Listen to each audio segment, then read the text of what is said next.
Okay, so now we're going to code two of the questions on our assessment this week for Module 9. The ones I have chosen is number 3, and that's what we're going to start off with. So I'm sharing my screen so that you can see which one we're dealing with. And question number 3 says abscess of both upper eyelids.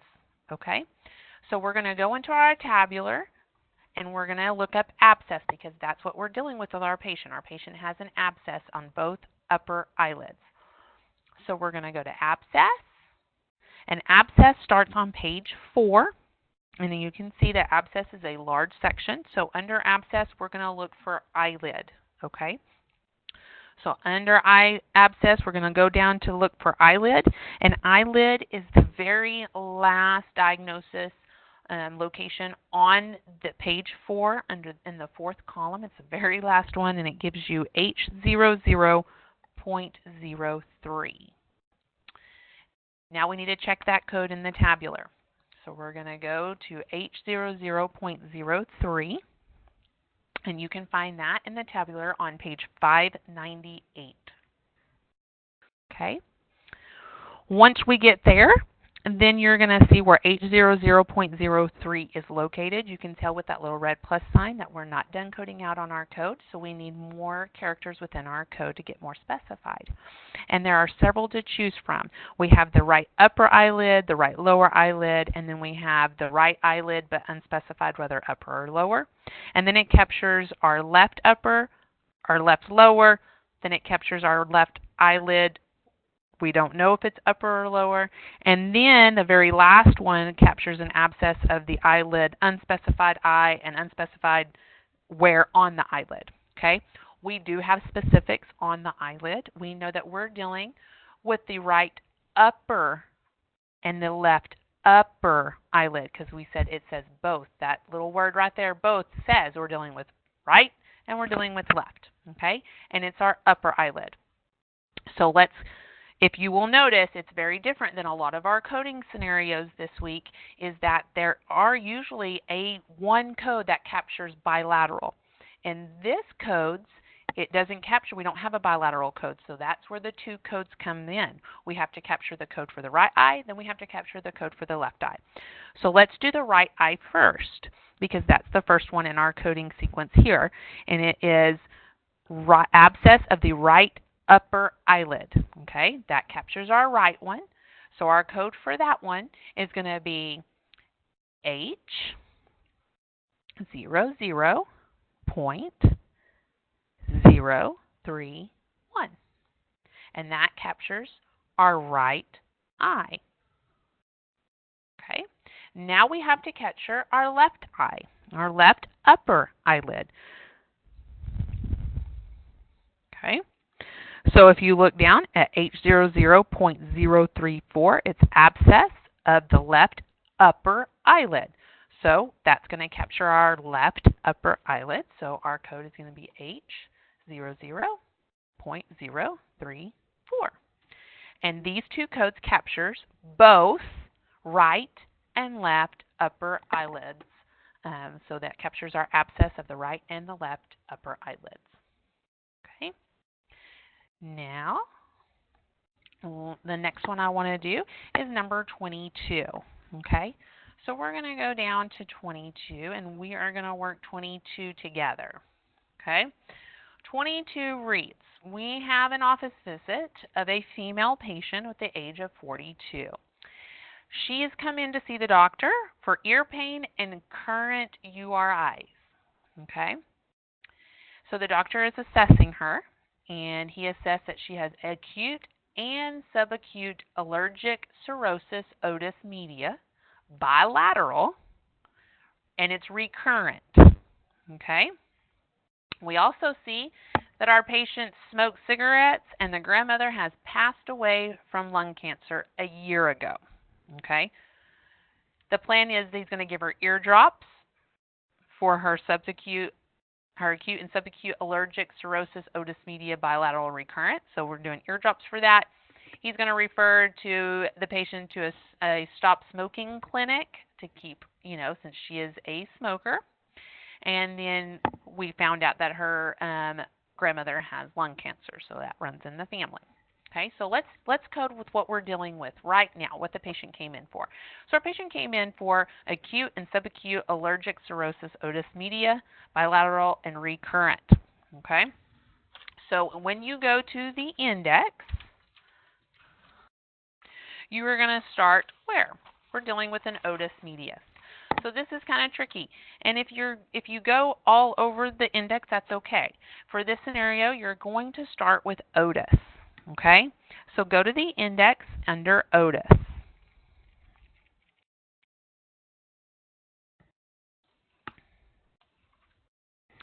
Once you get to otis, otis is a fairly large section, is pretty large. It's on page 237. We know that we're dealing with otis media, right? So I'm going to go otis media. Okay. We know that it is acute and it's also subacute.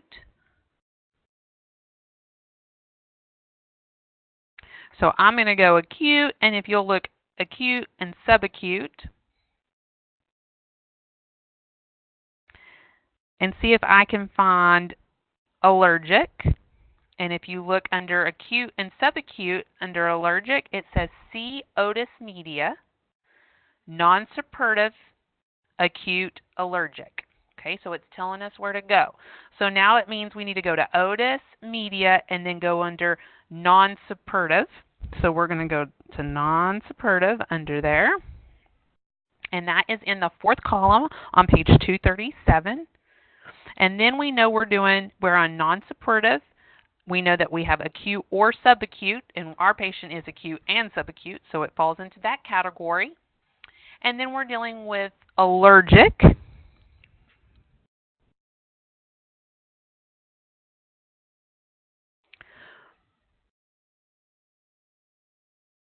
And it's recurrent.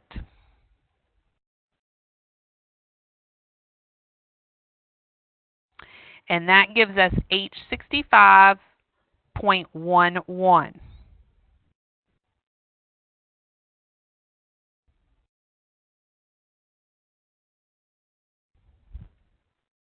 Okay.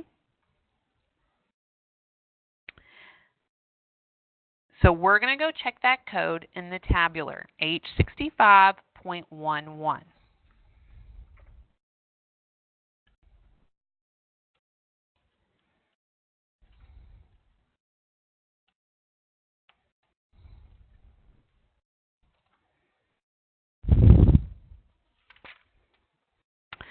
Okay, H65.11 is going to be found on page 636.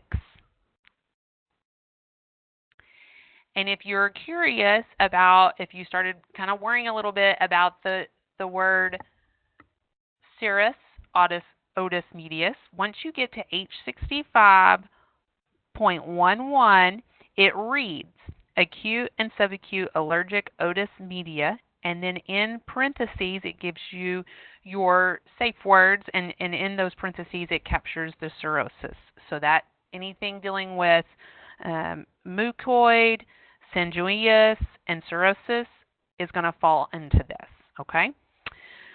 So now we need to determine, we're not done coding out. At H65.11, it has that little red plus sign beside to the left of it. So that means our code is not finished yet. We need more characters in it. So we have to determine which one it is. Is it the first one is dealing with our right ear? The second one is dealing with our left ear. The third one is acute and subacute allergic otis media dealing with bilateral. If you look at the third one, it's acute and subacute allergic otis media recurrent of the right ear. H65.115 is dealing with acute and subacute allergic otis media recurrent of the left ear. And then the fifth one, the sixth one, H65.116 reads acute and subacute allergic otis media, cirrus, recurrent, bilateral. Okay, so that is everything that our patient is going with: acute, subacute, allergic, serous, otis media, bilateral ears, and it's recurrent. So H 65.116 captures our acute and subacute otis media of bilateral ears, recurrent. Okay? Now, we're not done. Our patient also is a cigarette smoker, so we have to capture that they are dependent on smoking. Okay? They're a smoker, right? So, if you were looking, let's say, okay, well, she's a smoker. If you go to the index under smoker, I just want y'all to see that. If you go under the index under smoker, it says C dependence, drug, nicotine. So it's telling you where to go. So if you looked up into the index, say, oh, she's a smoker. The patient smokes cigarettes. She's a smoker. So it says C dependence, drug, nicotine. Okay? So let's go to dependence.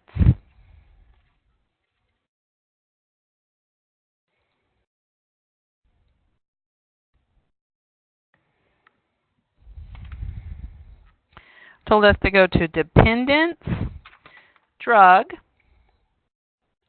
nicotine. Okay? And if you will look under nicotine, it says with disorders.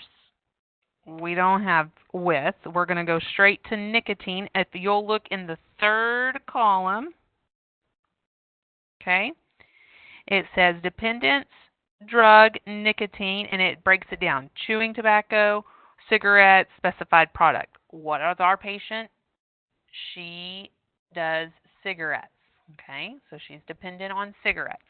So we went to dependence, drug, nicotine, and cigarettes. And it gives us that code F17.210. We can't state if she has with disorder, if she's in remission, or specified. We don't have any disorders. We don't have that she's having any withdrawals because obviously she's still smoking. He's just going to send her to a stop smoking clinic.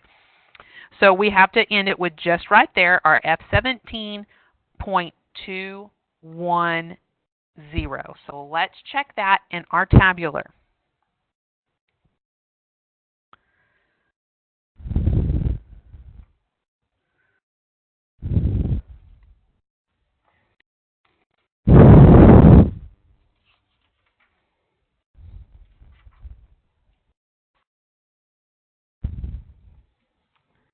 Okay. F17.210 is nicotine dependence on cigarettes, uncomplicated, saying we don't have any complications due to it. So she is dependent on cigarettes. So our second code is going to be F17.210. Okay? Now, are we done coding out? No, we are not done coding yet. Okay? We still have to capture that we have a family history of lung cancer, okay? Because her grandmother died of lung cancer a year ago. So now we have to capture the history code of that. It's a grandmother, so it's our family history. So let's go under history in our index.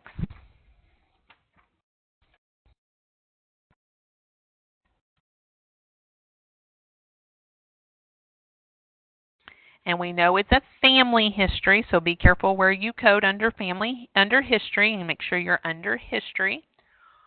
We're going to go under history, then family, and we know it was lung cancer, so that means malignant neoplasm, okay? And we know that it was lung, so you're going to go history, family, malignant neoplasm, lung, and that is on page 164 in the fourth column, and you will see Z80.1. Okay? Z80.1, we're going to check that in our tabular. So Z80.1,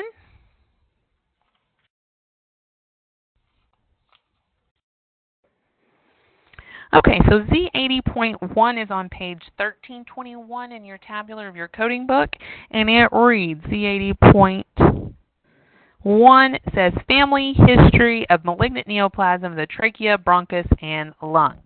Okay, so that has captured that we have a family history of lung cancer. So your third and final code is going to be the Z80.1.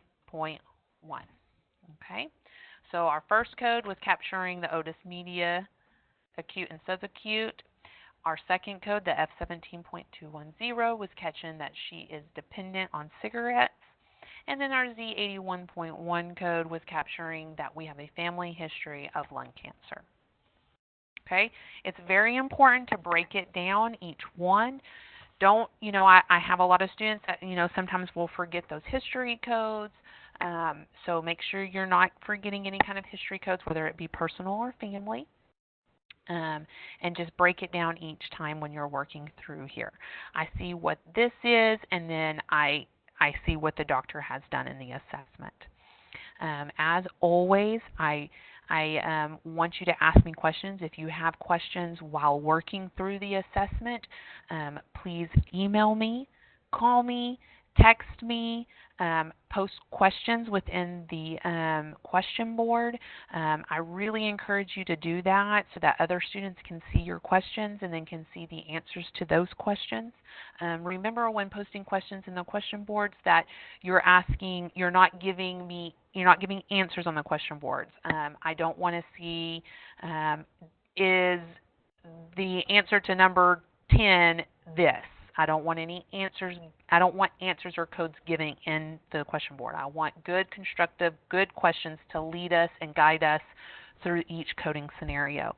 I am available to you at all times, so please, please, please don't hesitate to contact me. If you're unsure, you think you're on the right track, or you think you have the right code, but you're just not 100% sure, call me. Contact me and let me know. Say, hey, I'm working on this number on the assignment, or I'm working on this number on the assessment. Am I on the right direction? That way I can guide you and tell you, no, you're not on the right direction. You need to go this direction, kind of look in this area, and guide you into the right direction so you can get it correct. Or I can say, yes, you are on the right direction. You're doing great. Keep it going. And I could give you other special tips to guide you to continue to go into the right direction. So please, please, please, the only way to learn how to code is to ask those questions and to code. So don't wait until the last minute to do your assessment. Please start on your assessment now so you have plenty of time to ask me questions, okay? I hope these 2 videos help you, and I look forward to hearing from you. Thank you.